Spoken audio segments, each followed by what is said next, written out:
अस्सलामु अलैकुम वरहमतुल्लाहि वबरकातुह।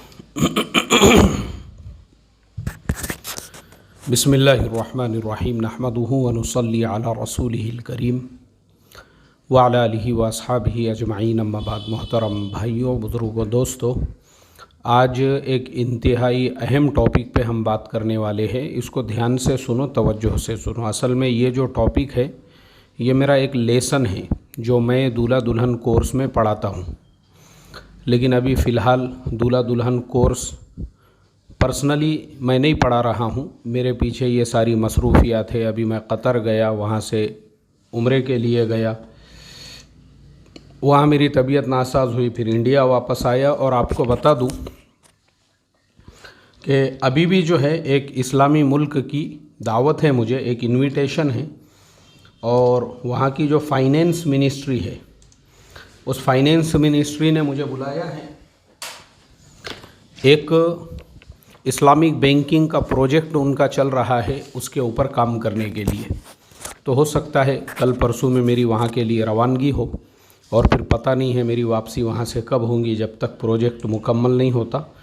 तो अब ये सारी मसरूफ़ियात होने की वजह से जो है ना, क्या हो रहा है कि मैं जो है वो दूल्हा दुल्हन कोर्स पहले मैं डेली पढ़ाता था। तो अभी वो जो मेरा कोर्स है वो मेरे यूट्यूब चैनल पे अवेलेबल है। जो शेयर मार्केट का ज्वाइन बटन है उसी में आपको दूल्हा दुल्हन कोर्स के भी 42 वीडियोस फ्री में मिलेंगे, यानी आप देख सकते हैं उसको। वो हमने बोनस दिया है शेयर मार्केट के साथ में। लेकिन मेरी रिक्वेस्ट है कि सिर्फ शेयर मार्केट के वीडियो नहीं, बल्कि दूल्हा दुल्हन कोर्स भी आप पूरा पढ़ो। और तमाम नौजवानों से जिनकी शादियां नहीं हुई हैं, जिनकी शादियां हो चुकी है, जो सास ससुरे बन चुके हैं, सबके लिए है दूल्हा दुल्हन कोर्स। जो है ना, एक मुआशरत का कंप्लीट पैकेज है, जिसको हमने 2 महीने का कोर्स था, जिसको हमने 6 हिस्सों में डिवाइड किया हुआ है। जो पहला हमारा 1 महीने का कोर्स था फाउंडेशन, वो 3 हिस्सों में, और उसके बाद जो एडवांस कोर्स था अगले महीने का, वो 3 हिस्सों में। इस तरीके से दूल्हा दुल्हन कोर्स के 6 हिस्से हैं। तो वो पूरा आपको सीखने के लिए मिलेगा और आपको पता चलेगा कि मुआशरत का इस्लाम क्या होता है। ठीक है, ये तमहीद हो गई अभी तक की। अब उसमें का जो एक लेसन आज मैं आप लोगों को सुनाने जा रहा हूँ, पढ़ाने जा रहा हूँ, वो ये है। क्या होता है, मैं पिछले कई दिनों से देख रहा हूँ। अभी मेरा एक इलाके का सफ़र हुआ, वहाँ पे भी मुझे कई लोगों के ऐसे मसाइल मेरे सामने आए। मियाँ बीवी के लड़ाई झगड़े, और बीवी शोहर को छोड़कर चली गई। हमारे ऑफिस में ऐसे मसाइल आते रहते हैं। मेरे शागिर्द है, मौलाना है, आलिम दीन है, वो एक मस्जिद में इमामत करते हैं। अभी 2 रोज़ पहले उनका एक मुसल्ली, उसकी बीवी आलिमा है और वो भी ऐसे इदारे की आलिमा है जहाँ पे मुझे एक मरतबा बात करने का भी वो इदारे में मौका मिला था। उसके अलावा वो चले गए अपने शोहर को छोड़कर, और बेचारा शोहर परेशान घूम रहा है। तो हमारे शागिर्द ने उसको लेकर आए 2 रोज़ पहले। फिर कल रात में मुझे महाराष्ट्र के एक ज़िले में हमारे कुछ साथी हैं, उन्होंने फ़ोन किए, और उनका जो एक साथी था उसका मसला बताए। तो सेम मसला है कि बीवी जो है छोड़कर चली गई। असल, बहुत ध्यान से सुनो, असल में होता क्या है, ये जो मियाँ बीवी के झगड़े होते हैं, ये सास बहू के झगड़े होते हैं, असल दोनों को भी एक दूसरे के हुकूक पता नहीं होते हैं। हुकूक देखो, अगर हर एक को उसका हक़ पता होगा ना, ये झगड़े कभी भी नहीं होंगे।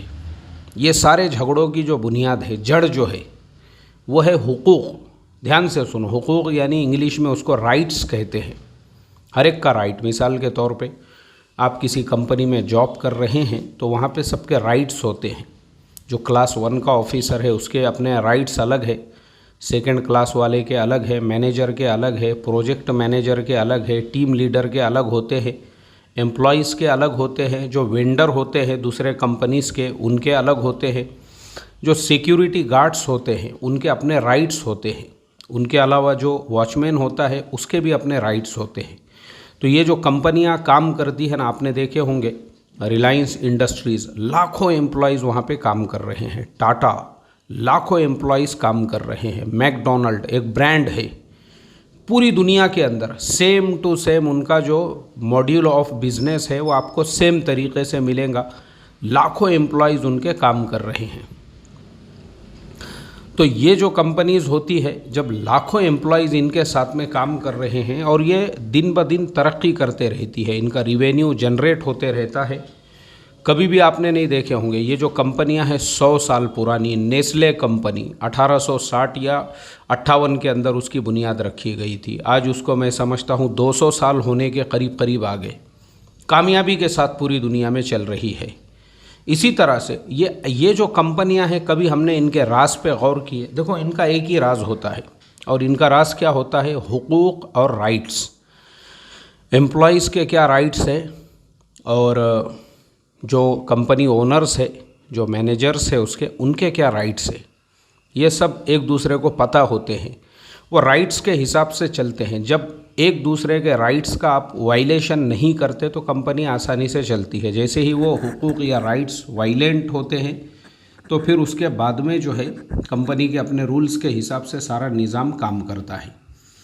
तो ये पूरे सिस्टम की वजह से तो ये एक इस्लामी तरीक़ेकार है। ये हमारे लिए गौर करने की बात है। अल्लाह के नबी सल्लल्लाहु अलैहि वसल्लम का जो आखिरी खुतबा था, जिसे खुतबा हज्जतुल वदा भी कहते हैं, जिसके अंदर अल्लाह के नबी सल्लल्लाहु अलैहि वसल्लम ने हर एक के हुकूक बयान किए थे। ग़ुलामों के साथ उसने सलूक करो, औरतों को मत मारो, बहुत प्यारी प्यारी बातें हैं। मैं हमेशा बोलता हूँ कि हज्जतुल वदा का जो खुतबा है वो हमारे हर ऑफिस में, हमारे मस्जिदों में, हमारे घरों में ऐसे बेहतरीन हुरूफ के अंदर लिखा हुआ होना चाहिए, फ्रेम करके लगाया हुआ। कम से कम हम उसको दिन में एक मरतबा, हफ्ते में एक मरतबा या महीने में एक मरतबा पढ़े ना, हमको पता चलेगा अल्लाह के नबी सल्लल्लाहु अलैहि वसल्लम ने उसमें वो जो बातें बताई है वो पूरे मुल्क के हुकूमत के निज़ाम को चलाने जैसी है। तो कंपनी का निज़ाम तो कोई बहुत बड़ा निज़ाम नहीं है उसके सामने। अब अफसोस की बात, अब ध्यान से सुनो, अब अफसोस की बात यह है कि वही राइट्स और वही हुकूक हमारे घर में नहीं है। 4 मेंबरों का जो हमारा घर है, हमारे उस घर के अंदर वो राइट्स और हुकूक नहीं है। यानी हमने अल्लाह के नबी के वो तरीक़े को नहीं लेकर आए, जिसे नेस्ले, जिसे जो है बड़ी बड़ी जो कंपनियां हैं जिनके लाखों एम्प्लॉयज़ हैं, उन्होंने अपने यहाँ अप्लाई किए, हमने अप्लाई नहीं किए। और वो हुकूक अगर आप अदा करोगे, अब मैं आता हूँ वापस सास बहू और मियाँ बीवी इनके टॉपिक पे। अब हमारे घरों में झगड़ों का रीज़न क्या होता है? अब सुनिए, अब ये जितनी औरतें छोड़कर चली गई, वो हमारे शागिर्द को भी जो छोड़कर, शागिर्द के दोस्त की बीवी छोड़कर चली गई, वो हमारा दावत का साथी जिसका फ़ोन आया उसकी बीवी चली गई, मैं जहाँ गया, ये सब का पीछे का एक ही लॉजिक था कि शोहर अपने माँ की इताअत करता था, माँ को पैसे देता था, जो बीवी को पसंद नहीं था। अब देखो, ये सरासर जुल्म है। किसका अमल जुल्म है? शोहर का अमल जुल्म नहीं है, ये उस औरत का, बीवी का अमल जुल्म है जो अपने शोहर को छोड़कर चली गई। क्यों जुल्म है? जुल्म इसलिए है क्योंकि शरीयत ने दोनों के भी आपको हुकूक बराबर तय किए हुए हैं। बीवी का हक़ है, बीवी के साथ प्यार मोहब्बत का बर्ताव करो। बीवी को अगर आप मिठाई ला कर दे रहे हो, घुमाने लेकर जा रहे हो ना, तो जो लड़के की माँ है उसको इस बात का कोई भी राइट नहीं है, कोई भी हक़ नहीं है, कोई भी अधिकार नहीं है कि वो अपने बेटे को उसके बीवी के साथ में हुस्न सुलूक करने से रोके। हमारे घरों का एक बहुत बड़ा फितना मैं आपको बता रहा हूँ। फितने की जड़ क्या होती है? माँ जो होती है ना, उसके दिल में हसद, उसके दिल में जलन, और उसको ऐसा लगता है कि बस अब मेरी बहू मेरे बेटे पे कब्ज़ा कर लेंगी, इसलिए वो बुढ़ी तड़फड़ करते रहती है। और प्रैक्टिकल बता रहा हूँ, मेरा एक शागिर्द दूल्हा दुल्हन कोर्स पढ़ता था, और दूल्हा दुल्हन कोर्स में हमने ऐसा सिस्टम बनाए थे कि जिसको जो सवाल पूछना है वो सबक के आखिरी में सवाल पूछ सकता है। तो हमारे एक शागिर्द ने मुझे मैसेज भेजा, सवाल पूछा उसने। बोले, मुफ्ती साहब, मेरी वालिदा का कहना यह है कि रात में तुम लोगों का जो दरवाज़ा है कमरे का वो खुला रखो, और वो ख़ुद चौखट में सर रख के सोती है, यानी इनके दरवाज़े के सामने। अब मुझे आप बताओ, यानी माँ का इतना जो इंटरफेयर रहेगा, इतना इंटरफेयर, भाई आप देखो, ये है हमारी इंडियन मेंटालिटी, जिसने सीरियलों ने जो है ना दिमाग ऐसे ख़राब कर दिए हुए है कि माँ को ये लगता है कि नहीं, पूरा कंट्रोल मेरे हाथ में होना चाहिए। और कंट्रोल हाथ में रखने के चक्कर में वो क्या करती है, वो जुल्म करती है। ये जुल्म है कि बेटे को ये कहा जाए। अब अफसोस की अभी कॉमन सेंस की बात है, आप लोग सोचो, एक नया दूल्हा दुल्हन है, वो अगर अपने कमरे का दरवाज़ा खुला रखेंगे और एक औरत उनके जो है निगरानी को दरवाज़े में सर रखकर अगर सोएगी, तो वो दूल्हा दुल्हन का निकाह होके फ़ायदा क्या हुआ? वो अपनी पर्सनल बातचीत कब करेंगे? वो एक दूसरे से प्यार मोहब्बत कब करेंगे? एक दूसरे के जो है, यानी उसका निकाह करके फ़ायदा क्या हुआ फिर? जब माँ का ये हुक्म है दरवाज़ा खुला रखो। एक तो ये वाक़या। दूसरा वाक़या, मेरा शागिर्द है, उसका निकाह हुआ और मगरिब बाद उसका फ़ोन आया, बोले मुफ्ती साहब, मेरी वालिदा का कहना ये है कि उन्होंने मन्नत मानी थी गौसे पाक की कि जब मेरे बेटे का निकाह होगा तो वो 1 महीने तक उसके बीवी के कमरे में नहीं जाएगा। मतलब अभी बेटे का निकाह हुआ और उसके बाद से ही जो है माँ के सीने पे बड़े बड़े अजगर सांप लौटने लग गए, यानी हसद और जलन में बहू के ख़िलाफ़। तो ये जो हमारी मेंटालिटी है ना, इंतहाई दर्जे की घटिया, जलील और गिरी हुई मेंटालिटी है। हमने पूरा फ्रीडम देना चाहिए। मैं आपको इसलिए बता रहा हूँ, मैं ख़ुद भी एक ससरा हूँ, खुसर हूँ मैं, मेरी भी बहू है, मेरे भी बेटे का निकाह होया हुआ है। लेकिन मैं आपको बताऊं, मैंने अपने बेटे के निकाह से 1 महीना पहले ही उसको अलग मकान, मेरे ही मकान के नीचे किराए से ले लिया, ताकि वो पूरे फ्रीडम के साथ अपने बीवी के साथ रह सके। कभी मैं पूछता नहीं उसको, तुम लोग बाहर खाना खाने जा रहे हो, या तुम लोग जो है ससुराल में जा रहे हो, या तुम लोग कहाँ जा रहे हो, क्योंकि ये उनकी लाइफ है। उनकी ज़िंदगी में इंटरफेयर करना, उनको रोकना, बोले तो ये जुल्म करना है उनके ऊपर। और हमारे घरों में यही हो रहा है। उसके अलावा देखो, जब तुम दूसरों के हुकूक़ की रियायत करते हो, उसके अलावा हमने इतना फ्रीडम दिया हुआ है। और जो हुकूक़ होते हैं, मैं अपनी अहलिया को हर महीने जो ख़र्च देता हूँ पाबंदी से, एक जेब खर्च, सेम टू सेम जब से हमारे फ़र्जंद का निकाह हुआ, मैं सेम टू सेम हमारी बहू को भी देता हूँ। मैं बोलता हूँ भाई, अगर मेरी बेटी होती थी तो उसको भी देना पड़ता था, उसको भी मैं देता हूँ। तो जब आप जो है ना दोनों के हुकूक़ अदा करते हो, अपनी जो है औलाद के जैसा अपनी बहू को समझ रहे हो, उसको पूरा फ्रीडम दे रहे हो, कभी भी आपके घर में ना लड़ाइयाँ होंगी, ना झगड़े होंगे, ना दूसरों के जो है कान भरने से आपके घर के अंदर कुछ मामलात बिगड़ेंगे, कुछ नहीं होगा उससे। आप अपनी बहू को, अपने दामाद को कैसे कंट्रोल कर सकते हैं, ये हुनर आपको आना चाहिए। लेकिन हमारे घरों में झगड़ों की बुनियाद यही होती है कि हम बहू को अजनबी समझते हैं और ज़रा सी बात पे जो है उसको ताने मारे जाते हैं और शादी निकाली जाती है। अरे तेरे बाप ने तो बिरयानी में बराबर गोश्त ही नहीं डाला था, बोले गलत बात है ये। इसीलिए ये फितनों की जड़। और मैंने ऐसे बड़े बड़े करोड़पति घरानों में देखा हूँ, करोड़पति जिनके बेटे हज़ारों रुपये लोगों को सदक़े ज़कात बांट रहे हैं, वैसे घर की भी जो बुड्डियाँ होती है, बुड्डियाँ, बहुत ज़ोर होता है ये बुड्डियों को अपनी बहुओं को छोटी छोटी बात, 5-5 रुपये वाली बात पे से। हमारे मेहमान को चाय नहीं पिलाए थे, हमारी बहन को जो है बराबर साड़ी नहीं दिला के दिए, हमारे दामाद को जो है बराबर से रुमाल नहीं उड़ाए। मतलब वो 5-5, 10-10 रुपये की चीज़ें होती है, लेकिन ये बुड्डियाँ उन मसलों को लेकर 6-6 महीने झगड़े करती है। मैं तो बोलता हूँ सालों तक। एक और शागिर्द का वाक़या याद आ गया मुझे, उसका निकाह हो के 15 साल हो गए और वो एक दिन आया, बोले यार हमारी वालिदा के लिए एक आधा तावीज़ देते क्या। मैं बोला भाई वालिदा को क्या हो गया। बोले मेरे निकाह को 15 साल हो गए और जब लड़की देखने जा रहे थे तो कार में जगह नहीं थी। वालिदा को बोले तुमको दूसरी बार ले जाएंगे और पहली चक्कर में ही लड़की पसंद करके आ गई। तब से लेके आज तक 15 साल हो गए निकाह को। वो बुढ़ी आज भी क्या बोलती है, तू मेरे पसंद की है कि नहीं? बोले तू नहीं नहीं मेरे पसंद की नहीं है तू। देखो ये मसले हैं हमारे घरों के। तो मैं जो बता रहा था हुकूक और राइट्स, ये जो है ना हमको समझना चाहिए। हर एक के हुकूक, जैसे मैंने बताया मेरे अपने बहू के हुकूक, बेटे के हुकूक, सबके हुकूक अदा करो आप, ये उनकी ज़िंदगी है।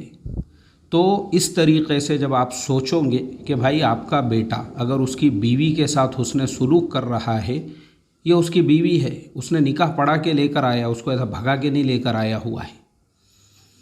दूसरी चीज़, अब वो औरत जो निकाह में आई हुई है, यानी जैसे वो बहू, उसको भी इस चीज़ का हसद और जलन बिल्कुल भी नहीं होना चाहिए कि उसका हस्बैंड उसकी बहनों पे क्या खर्चा करता है। देखो झगड़ों की बुनियाद बता रहा हूँ मैं, झगड़ों की बुनियाद मैंने जो बताया ना, बड़े बड़े करोड़पति घरानों में मैंने ऐसे झगड़े देखा हूँ जैसे गोश्त की दुकान के बाहर दो कुत्ते हड्डी के लिए लड़ते हैं।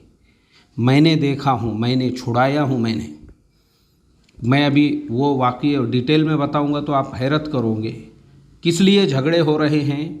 मेरे एक उस्ताद मोहतरम करोड़पति आदमी थे और एक मर्तबा उन्होंने क्या किए, उनकी बहन मिलने के लिए आई तो बहन के बच्चों को 10-10 रुपये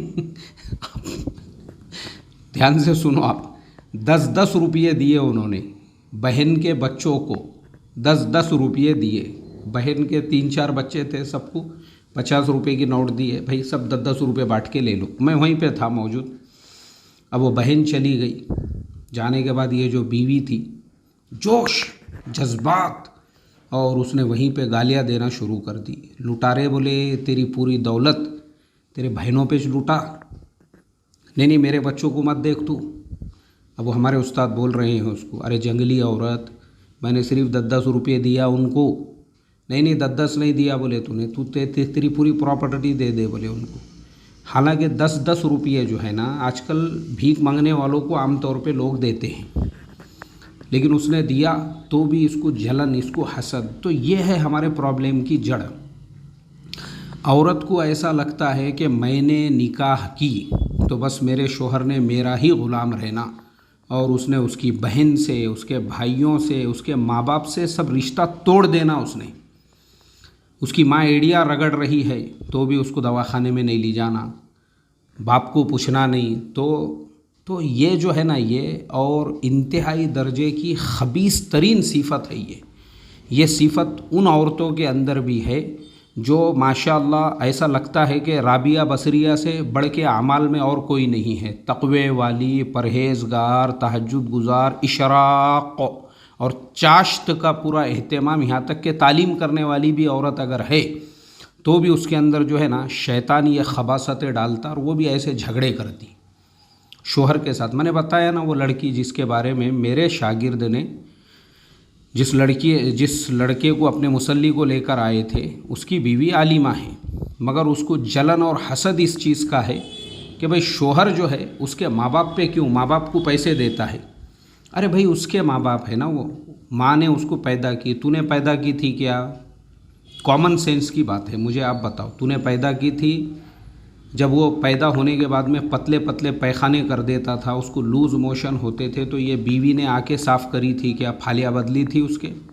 आजकल फाली को भी इंग्लिश में कुछ तो भी अच्छा लफ्ज़ है उसके लिए, डाइपर। हमारे बचपन में फालियाँ रहते थे, डाइपर तूने आके चेंज की थी क्या? देखो कॉमन सेंस की, उसकी माँ ने चेंज की थी ना।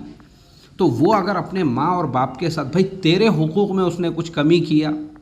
खाने को मिल रहा ना तुझे 2 टाइम गरम गरम खा रही, एकदम भैंस के जैसा फूल गई हुई है, ऐसे चर्बी के थर जम गए आंग पे, तेरे अंदर कोई कमी नहीं रह रही, तुझे सब खाने मिल रहा, पीने मिल रहा, मस्त जो है, लेकिन तुझे इस चीज़ का हसद और जलन क्यों है कि वो अपने माँ बाप की जो है फरमाबरदारी करता है या माँ बाप की?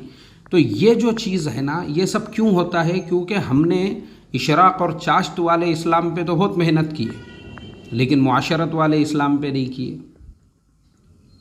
और उधर अल्लाह के नबी सल्लल्लाहु अलैहि वसल्लम का जैसे मैंने बताया हज्जतुल वदा का जो खुतबा है उसमें ये सारे हुकूक बयान किए हुए, ग़ुलामों के साथ, माँ बाप के साथ, बीवी के साथ, सबके साथ। और सेम टू सेम आपको जो है ना अरब मुल्कों में, अब अरब मुल्कों में चलिए, हमारे अली भाई जो मैं अभी गया था रियाद में, मुझे इतना बड़ा सूटकेस भर के दे दिया उन्होंने, कम से कम 30-40 किलो का। उसमें वो सूटकेस की वजह से भी मुझे मेरा सफ़र आगे का कैंसिल करना पड़ा, वो हदिये इतने जमा हो गए।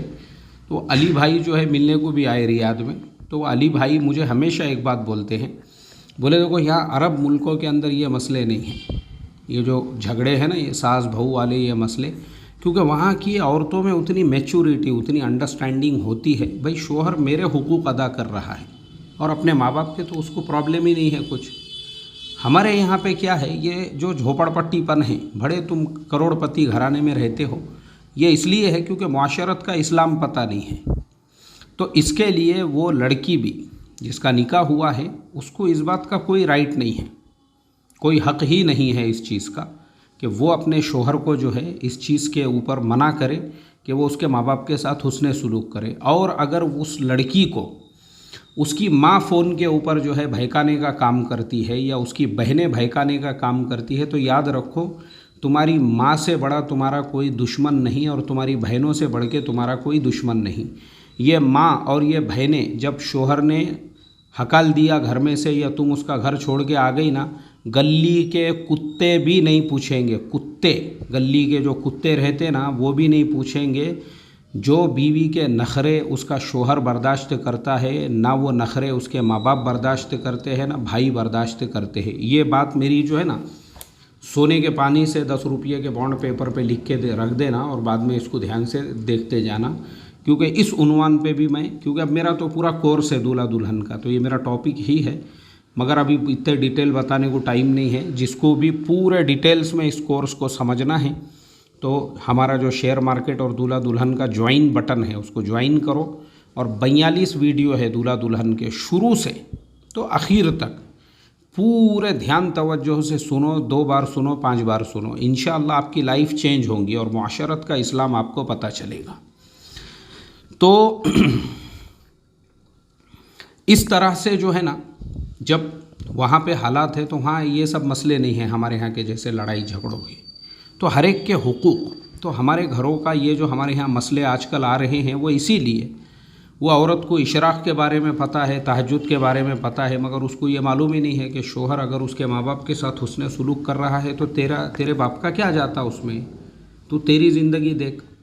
और ऐसे ही जो उसके माँ बाप है लड़के के, अगर वो बीवी के साथ हुस्ने सुलूक कर रहा है तो भाई तुम्हारे बाप का क्या जाता, उसने निकाह पढ़ा के लाया, वो उससे ज़रूरत पूरी कर रहा है, वो उसकी बीवी है, उसको अलल एलान लाया हुआ है, उसने ऐसा चोरी छुपे से थैली में डाल के खांदे पे डाल के उसको थैले में बंद करके नहीं लेकर आया हुआ है, उसको बीवी जो है उसकी है वो, तो उसके साथ अगर वो हुस्ने सुलूक कर रहा है तो तुमको हसद और जलन करने की ज़रूरत ही नहीं है।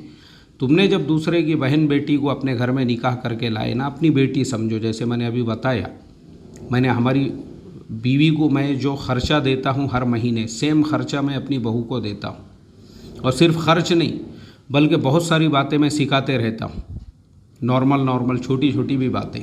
मस्तूरात में तालीम तय हो गई, सामने बैठ के मैंने हमारी बहू को सब सिखाया। मैं बोला देखो 6 सिफ़ात का मुज़ाकरा ऐसा करने का, मस्तूरात में भी अगर करना है ना इस तरीक़े से, अल्लाह के रास्ते में निकाल के चंद सिफ़ात पर अमली मश्क़ कराई जाती है जिन पे अमल करने से दिन पे चलना आसान होता है।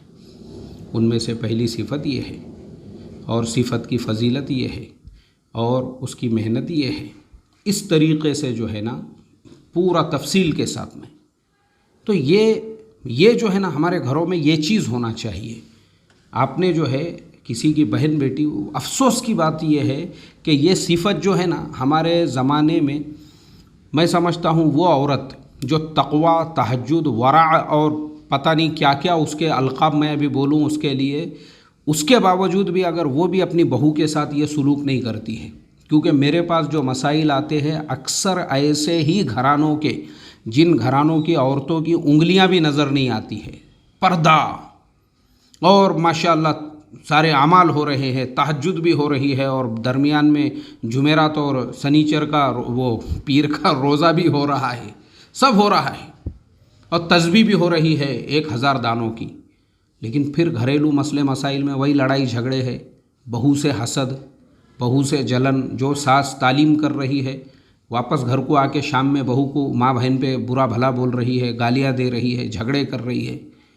और जो बहू बाहर जो है एकदम राबिया बसरिया बनी हुई है, घर में आके वही बहू वही सास आपस में कुश्तियाँ, मुकाबला, अखाड़ा।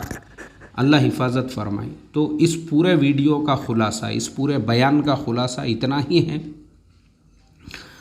हर एक के हुकूक, हर एक के हुकूक। और जो लड़का भी है वो भी किसी पे जुल्म ना करे। जैसे माँ ने बोली बीवी को मारने के लिए, ये हराम और नाजायज़ है, आप अपनी बीवी को हाथ नहीं लगा सकते।